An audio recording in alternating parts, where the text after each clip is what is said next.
This tutorial is a project of nonprofitaccountingbasics.org, a free resource developed by the Greater Washington Society of CPAs Educational Foundation. Hello, and welcome to today's webinar, Subrecipient Monitoring under the OMB's new Supercircular.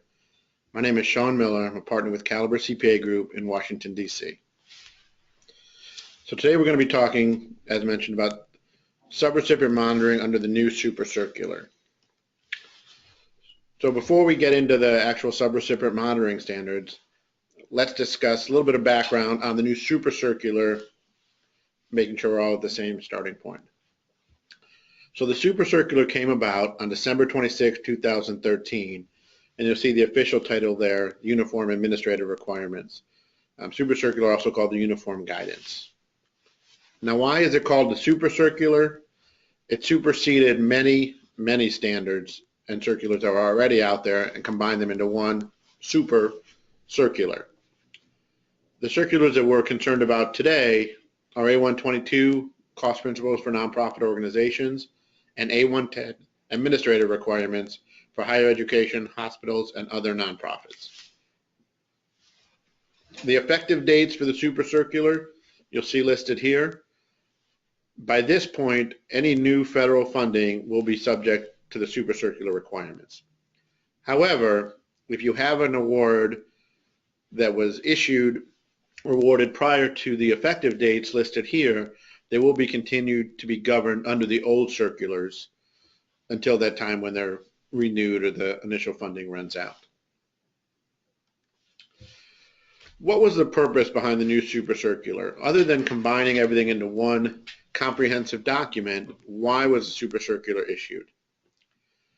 So the intent is to reduce the administrative burden and the risk of fraud, waste, and abuse through a number of methods, eliminating duplicative and conflicting guidance, focusing on performance over compliance for accountability. This will be important as we get into subrecipient monitoring, encouraging efficient use of IT and shared services, providing for consistent and transparent treatment of costs, limiting allowable costs to make the best use of federal resources, setting standard business processes using data definitions, encouraging non-federal entities to have family-friendly policies, strengthening oversight, a key component of what we'll talk about with subrecipient monitoring, targeting audit requirements on risk of fraud, waste, and abuse.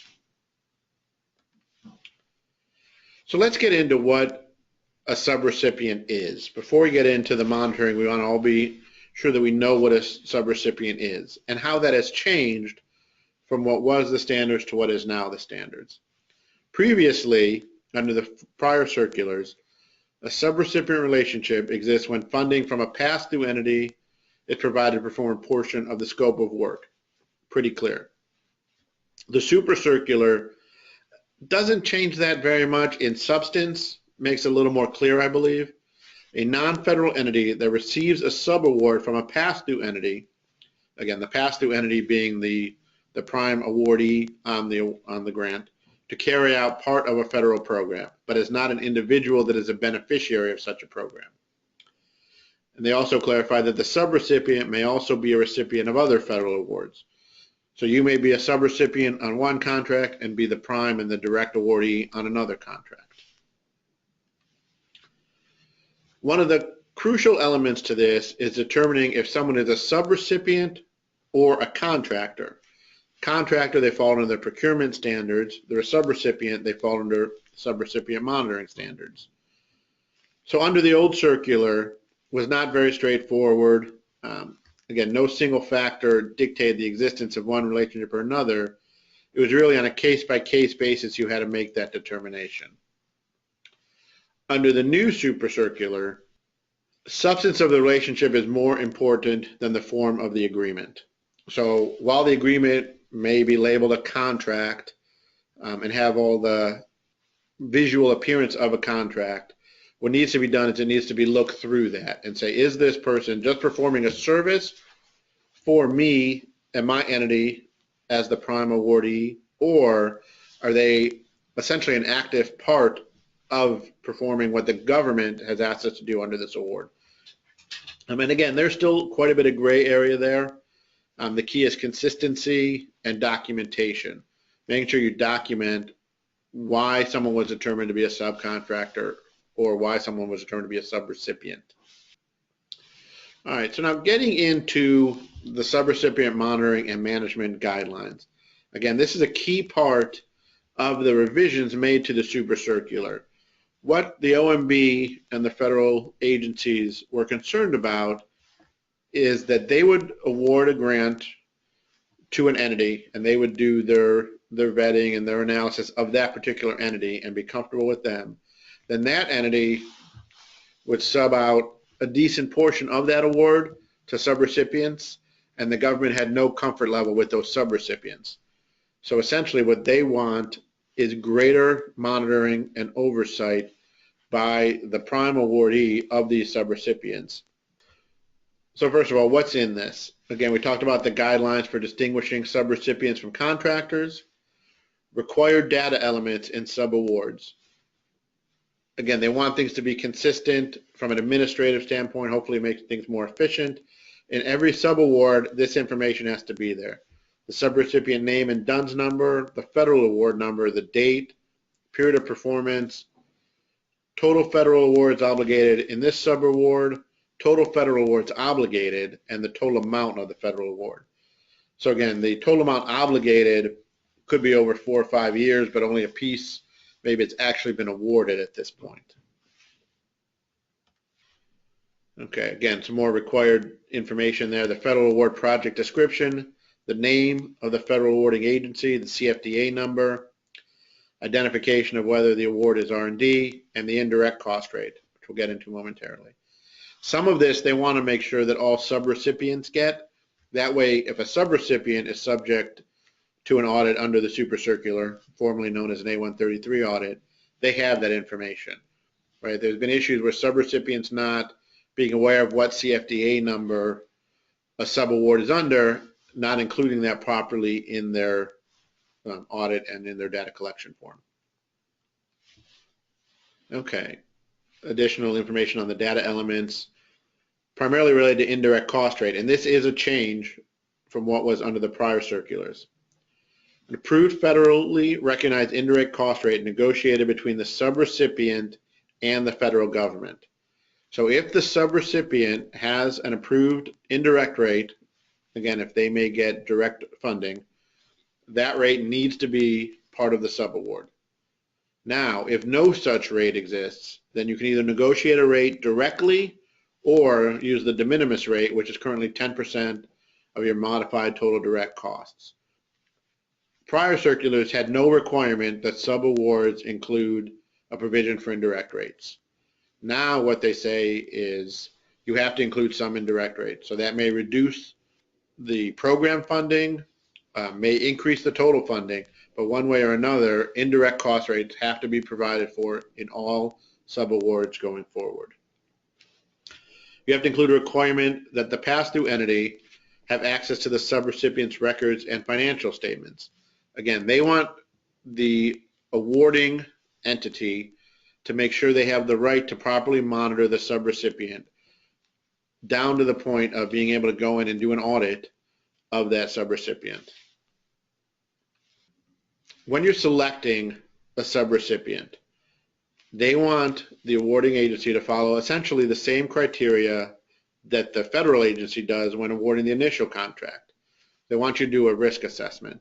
What is the risk of non-compliance with the award and the federal circulars by the subrecipient, considering things such as prior experience, results of previous audits, have they changed personnel or systems, and what type of federal awarding agency monitoring is there. So for example, you're giving a subaward to an entity that also receives significant direct funding from the federal government.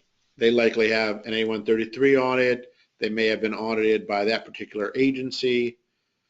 All those things need to be factored and should be obtained by you prior to awarding the sub-award. Again, requesting copies of those audits, reviewing those audits, and so on. Now you've made the award, you've selected who you're going to give the sub-award to. What's your ongoing obligation? So obviously now you need to monitor the activities of the subrecipient, as necessary. Pass-through entities must, again, they use the word must to indicate you have to do this, review financial and programmatic reports.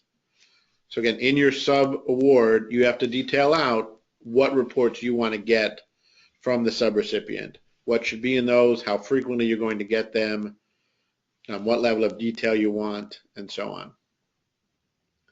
You need to follow up and ensure that the subrecipient takes timely and appropriate action on all deficiencies pertaining to the award detected through audits, on-site reviews, so on. So for example, they have an A133 audit and there's findings, question cost possibly. You need to follow up and make sure that those have been addressed properly, particularly if they relate to your sub-award. Issue a management decision for the audit findings pertaining to the federal award provided to the subrecipient.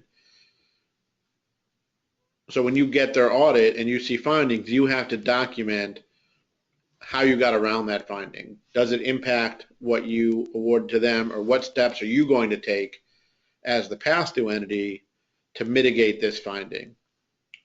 Perhaps it's something such as them sending you records of expenditures directly so you can review them. It's having an individual from your entity provide training, performing on-site audits, so on. Many things you can do. So depending on that risk assessment, again, there's other things you may need to do. Provide training and technical assistance. Could be a situation where the subrecipient has significant expertise in a particular area. However, administering federal money is not one of them. You may have to provide them training and technical assistance in how to comply with the circulars, so that way you meet your obligations. Again, performing on-site reviews, quarterly reviews, semi-annual reviews, going out, reviewing their books and records. Lastly, arranging for an agreed-upon procedure agreement. Perhaps your outside audit firm would go in to the subrecipient on an annual basis, perform certain testing, perhaps a program-specific audit, perhaps other more targeted testing.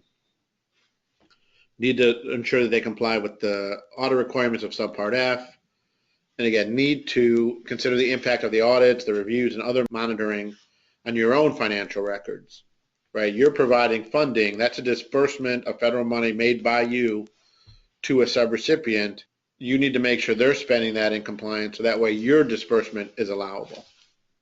So as you can see, the subrecipient monitoring requirements that the government has placed on the pass-through entities or the prime awardees have significantly increased under the new Supercircular. This is a point of focus of the OMB and virtually every federal agency to make sure that the money all the way down the line, whoever is the ultimate entity spending that money, complies with the federal regulations under the new Supercircular. So I encourage you to review your processes now, make sure they comply with the new Supercircular, and in addition, make sure that any subrecipient that you currently have an award with is aware of these requirements and aware of what they need to do to comply with them. Thank you.